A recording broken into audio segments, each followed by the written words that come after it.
മക്കളുള്ള രക്ഷിതാക്കൾ ശ്രദ്ധിക്കുക. അല്ലാഹുവിന്റെ ദീന് പറയുന്നത് ഫത്വൽ മുഈനിൽ കാണാം, ഇന്ന അവ്വല വാജിബിൻ അലൽ ആബാഇ ലിൽ ഔലാദ് തഅലീമുഹും അന്ന നബിയ സ്വല്ലല്ലാഹു അലൈഹി വസല്ലം ബുഇസ ബിമക്ക വമാത വദുഫിന ബിൽ മദീന. ഓരോ രക്ഷിതാക്കൾക്കും ജീവിതത്തിൽ നിർബന്ധമായ ഒന്നാമത്തെ ബാധ്യത പറഞ്ഞതെന്താ?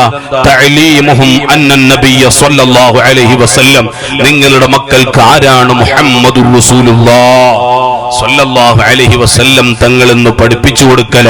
ഉമ്മമാരെ, ഉപ്പമാരെ, നിങ്ങൾ നിങ്ങളുടെ മക്കൾക്ക് ആദ്യം പറഞ്ഞു കൊടുക്കേണ്ടത് ആരാണ് സയ്യിദുനാ റസൂലുള്ളാഹി സ്വല്ലല്ലാഹു അലൈഹി വസല്ലം തങ്ങളെന്ന അവിടുത്തെ ചരിത്രങ്ങൾ നമ്മൾ പറഞ്ഞു കൊടുക്കണം. ആ മക്കളെ ഹൃദയത്തിലേക്ക് മഹബ്ബത്ത് വരുത്തണം.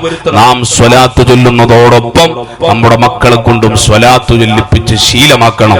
എന്നാൽ നമുക്ക് കുടുംബസമേതം സ്വർഗ്ഗത്തിൽ ആ ഹബീബിന്റെ സ്വല്ലല്ലാഹു അലൈഹി വസല്ലം ജിവാറിൽ ഒരുമിച്ച് കൂടാൻ കഴിയും.